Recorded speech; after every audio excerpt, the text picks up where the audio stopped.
दुनिया के 7 सबसे अजीब कोइंसिडेंस जो आपको भी हैरानी में डाल देंगे। नंबर 1, एन हॉजेस एक सिंपल अमेरिकन वुमेन थी जो यूएसए के साइलागोगा में रहती थी। लेकिन 30 नवंबर 1954 को उनके साथ कुछ ऐसा हुआ जिसने उन्हें रातों रात एक सेलिब्रिटी बना दिया। साथ ही इस इंसिडेंट ने उन्हें दुनिया के सबसे रेयरेस्ट पीपल्स में भी शामिल कर दिया। असल में उस दिन एन हॉजेस अपने घर में रेस्ट कर रही थी, तभी एक मीटियोरॉइड जो स्पेस से अर्थ की तरफ ट्रेवल करते हुए साइलागोगा में एंटर हुआ और उनके घर के रूफ को पेनिट्रेट करते हुए एन को हिट कर गया। ये मीटियोरॉइड एक छोटा सा रॉक था जो एन के हिप पे जा लगा, जिससे उन्हें चोट भी आई। हालांकि उन्हें ज्यादा सीरियस इंजरी नहीं हुई और जल्द ही वो ठीक भी हो गई। लेकिन इस इंसिडेंट ने उन्हें एक सेलिब्रिटी बना दिया, क्योंकि ये इंसिडेंट साइंटिफिकली काफी यूनिक माना गया है। और आपको जानकर हैरानी होगी कि ये दुनिया का पहला और अब तक का एक ही डॉक्यूमेंटेड केस है जिसमें एक मीटियोरॉइड ने डायरेक्टली किसी इंसान को इम्पैक्ट किया हो।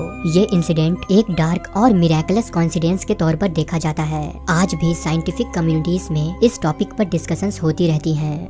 नंबर 2, 1666 में एक ऐसी हिस्टोरिकल ट्रेजेडी हुई जिसमें पूरा शहर जलकर राख हो गया, जिसे आज हम the great fire of London के नाम से जानते हैं। लेकिन इस इंसिडेंट के साथ एक अजीब कोइंसिडेंस जुड़ा है जो एक एस्ट्रोलॉजर विलियम लिली की प्रिडिक्शन के रूप में सामने आया था। असल में विलियम लिली एक फेमस एस्ट्रोलॉजर और मिस्टिक थे जो अपनी फ्यूचर प्रिडिक्शंस के लिए काफी मशहूर थे। उन्होंने 1651 में एक बुक लिखी थी जिसका नाम मॉनकी और नो मॉनकी इन इंग्लैंड था। इस किताब में एक इलस्ट्रेशन थी जो एक शहर को आग में जलते हुए दिखाता है। ये इलस्ट्रेशन लंदन की तरह लग रही थी, जिसमें बिल्डिंग्स जल रही हैं और लोग पैनिक में भाग रहे हैं। और जब 1666 में ग्रेट फायर ऑफ लंदन हुआ तो लोग ये मानने लगे कि लिली ने न सिर्फ फायर का प्रेडिक्शन किया था, बल्कि उसने इस आग को इंटेंशनली इन्वोक भी किया है। फायर के बाद लिली को कोर्ट में बुलाया गया और उन पर चार्जेस भी लगाए गए, जबकि ज्यादातर लोग ये जानते थे कि ये सिर्फ एक कोइंसिडेंस था। नंबर 3, विल्मर मैकलिन एक रिटायर्ड मेजर थे जो वर्जीनिया के मेनासेस एरिया में रहते थे। लेकिन 21 जुलाई 1861 को उनके घर के सामने first battle of bull run हुई, जो अमेरिकन सिविल वॉर की पहली बड़ी लड़ाई थी। उस समय मैकलिन के घर को कन्फेडरेटेड आर्मी का हेडक्वार्टर बना दिया गया था। साथ ही बैटल के दौरान एक कैनन बॉल उनके घर के पास टकराया।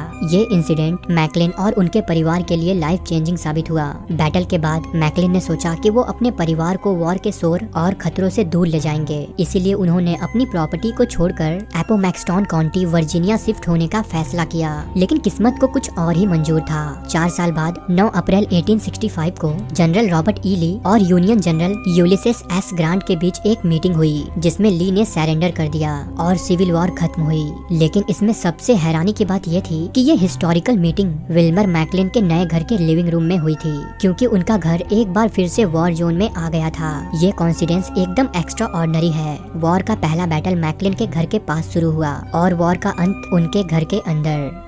नंबर 4, एक ब्रिटिश महिला डोरोथी एडी, जिसे ओम सैटी के नाम से भी जाना जाता है, उनकी जिंदगी में कुछ ऐसे स्ट्रेंज इवेंट्स हुए हैं जिसे आज दुनिया के सबसे अजीब कोइंसिडेंस में से एक माना जाता है। असल में डोरोथी बचपन में अपने घर की सीढ़ियों से गिर गई और कोमा में चली गई। उस वक्त डॉक्टर्स ने उसे क्लिनिकली डेड डिक्लेयर कर दिया था, लेकिन कुछ देर बाद अचानक से वो होश में आ गई। पर इसके बाद से ही उसके व्यवहार में कुछ अजीब बदलाव होने लगे। डोरोथी ने अपने पिछले जन्म के बारे में बातें करना शुरू कर दिया। उनका कहना था कि वो अपने पिछले जन्म में एक इजिप्शियन गर्ल थी जिसका नाम बेंटेसिट था, जो वहाँ के एक टेम्पल में पुजारन थी। जैसे जैसे वो बड़ी हुई उनकी ये बिलीफ्स और भी स्ट्रॉन्ग होने लगी। लेकिन इसके बाद जो हुआ उसने हिस्टोरियंस और आर्कियोलॉजिस्ट को भी हैरान कर दिया। अपने अर्ली 20s में डोरोथी ने इजिप्ट शिफ्ट होने का फैसला किया और इजिप्शियन डिपार्टमेंट ऑफ एंटीक्विटीज में काम करने लगी। वहाँ काम करते डोरोथी कई ऐसे राज और छुपे हुए रूम्स के लोकेशन बताने लगी जो खुदाई के दौरान बिल्कुल सही साबित हुए। इजिप्ट में आर्कियोलॉजिकल साइट्स पर उसने ऐसे सीक्रेट्स और लोकेशन बताए जो एक्सकवेशन के बाद बिल्कुल सही पाए गए। यहाँ तक कि उन्होंने एक बार आर्कियोलॉजिस्ट को एक ऐसे हिडन चैम्बर के बारे में बताया जो पहले कभी भी डॉक्यूमेंटेड नहीं हुआ था, और बाद में जब एक्सकवेशन हुई तो वो चैम्बर वहीं मिला। डोरोथी की ये नॉलेज इतनी सटीक थी कि हिस्टोरियंस हैरान रह गए। आज तक लोग ये नहीं समझ पाए हैं कि ये सिर्फ एक अजीब इत्तेफाक था या सच में पिछले जन्म का कोई कनेक्शन।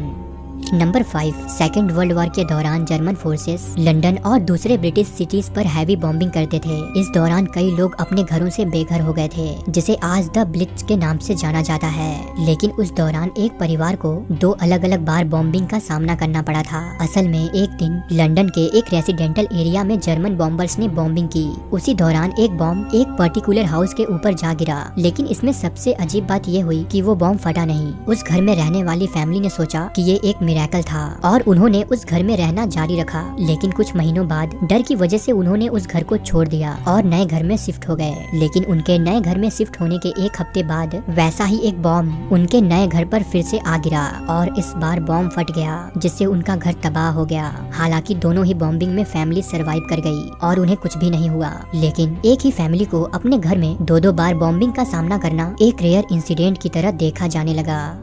नंबर 6, जनवरी 1931 में अल्बानिया के किंग जॉर्ज I ऑस्ट्रिया के एक ओपेरा हाउस में थे। ये एक ऑफिशियल विजिट था, लेकिन जब किंग ओपेरा हाउस से निकल रहे थे तभी उन पर एक असैसिनेशन अटेम्प्ट हुआ, जिसमें 2 असैसिन्स ने उन पर गोली चलाने की कोशिश की। उस समय किंग जॉर्ज ने अपनी इंटेलिजेंस और करेज दिखाई। उन्होंने बिना किसी बॉडीगार्ड के तुरंत ही अपने पर्सनल रिवॉल्वर से अटैकर्स पर फायरिंग की और अपनी जान बचा ली। इस इंसिडेंट के बाद किंग जॉर्ज दुनिया के उन रेयर मोनार्क्स में शामिल हो गए जो खुद के असैसिनेशन अटेम्प्ट को न्यूट्रलाइज करने में सफल रहे हैं। लेकिन इसमें सबसे अजीब बात ये हुई कि उस अटैक में शामिल दोनों असैसिन्स कुछ साल बाद अलग अलग कंट्रीज में मिस्टीरियसली मार दिए गए, जिनका कोई ऑफिशियल लिंक नहीं मिला। लोगों का मानना है कि किंग जॉर्ज पर एक रॉयल अभिशाप था जो उनके दुश्मनों के लिए खतरनाक बन गया। वहीं स्केप्टिक्स का कहना है कि दोनों असैसिन्स की डेथ्स बस एक कोइंसिडेंस थी और इनका किंग जॉर्ज के असैसिनेशन अटेम्प्ट से कोई लेना देना नहीं था।